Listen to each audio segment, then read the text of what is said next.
अस्सलाम वालेकुम। आज हम बात करने वाले हैं सरकारी मुलाजमीन के लिए आने वाली ताज़ा तरीन अपडेट्स पर। तो सवाल ये है कि हुकूमत की तरफ से जो ये नए ऐलानात हुए हैं, ये कोई खुशखबरी हैं या फिर तशवीश की बात?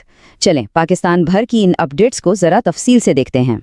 ठीक है, तो सबसे पहले कुछ अच्छी खबरों से शुरू करते हैं, ख़ास तौर पर पंजाब हुकूमत के कुछ नए इक़दामात से। अच्छा, तो एक तरफ तो वज़ीर आला पंजाब ने सरकारी मुलाजमीन के लिए ई बाइक्स के एक प्रोजेक्ट को हरी झंडी दिखा दी है, और दूसरी तरफ वज़ीर ताज़ीम ने असातिज़ा में 15 लाख रुपए के इनामात तकसीम करने का भी ऐलान किया है। तो कह सकते हैं कि ये दोनों चीज़ें मुलाजमीन का हौसला बढ़ाने के लिए काफ़ी अच्छे कदम हैं। चलें अब एक ऐसी पॉलिसी की तब्दीली पर बात करते हैं जिसका पावर सेक्टर के मुलाजमीन पर बहुत गहरा असर पड़ने वाला है। तो इसमें सबसे अहम बात यह है, और ये वफाकी हुकूमत का फैसला है जिसे लाहौर हाई कोर्ट ने भी सही माना है, कि ग्रेड 17 से 22 तक के जो सीनियर ऑफिसर्स हैं उनके लिए मुफ्त बिजली वाले यूनिट्स अब ख़त्म। लेकिन हाँ, ग्रेड 1 से 16 तक के जो जूनियर मुलाजमीन हैं उनके लिए ये सहूलत वैसे ही चलती रहेगी। हुकूमत इसकी वजह ये बताती है कि देखो भाई, जो बड़े अफसर हैं उन्हें पहले ही बहुत से दूसरे अलाउंसेस और मराद मिलती हैं जो छोटे मुलाजमीन को नहीं मिलती, तो इसलिए उनके मुफ्त यूनिट्स ख़त्म करना बिल्कुल ठीक है। लेकिन मुलाजमीन इस पर क्या कहते हैं? उनका मौक़िफ़ ये है कि भाई, ये मुफ्त यूनिट्स कोई अलग से सहूलत थोड़ी थी, ये तो हमारे नौकरी के पैकेज का हिस्सा थी, बिल्कुल वैसे ही जैसे फ़ौज या अदलिया में ख़ास अलाउंसेस मिलते हैं। और आखिर में लाहौर हाई कोर्ट ने इस मामले पर अपना फैसला सुना दिया है कि मुफ्त यूनिट्स देना या ना देना ये हुकूमत की पॉलिसी है, कोई कानूनी हक नहीं, और अदालत ऐसे पॉलिसी के मामलात में दखल नहीं दे सकती।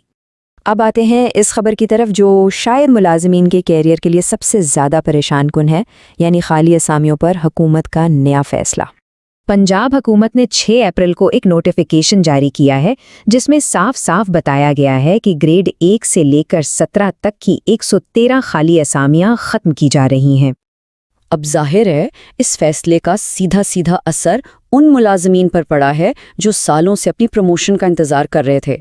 मतलब जिन सीटों पर उन्होंने आगे जाना था वो सीटें ही ख़त्म कर दी गईं। तो इससे न सिर्फ उनके आगे बढ़ने के रास्ते बंद हुए हैं, बल्कि मुलाजमीन में एक मायूसी की लहर भी दौड़ गई है। तो अब सवाल ये है कि इन सब तब्दीलियों पर मुलाजमीन का रद्द अमल क्या है, और आने वाले बजट को देखते हुए इस सारी सूरत हाल का क्या मतलब निकलता है। इन फैसलों के जवाब में मुलाजमीन की यूनियंस भी अब मैदान में आ गई हैं। आगा और एपका जैसी तंजीमों ने अलग अलग एहतजाज किए हैं, और 23 अप्रैल को एक बड़ी एहतजाजी रैली का भी ऐलान किया गया है। यहाँ एक और दिलचस्प बात भी है।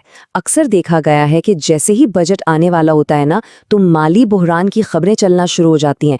अब ये एक तरह की हिकमत अमली भी हो सकती है ताकि तनख्वाहों और पेंशन में इजाफे को लेकर जो उम्मीदें हैं उन्हें थोड़ा कंट्रोल में रखा जा सके।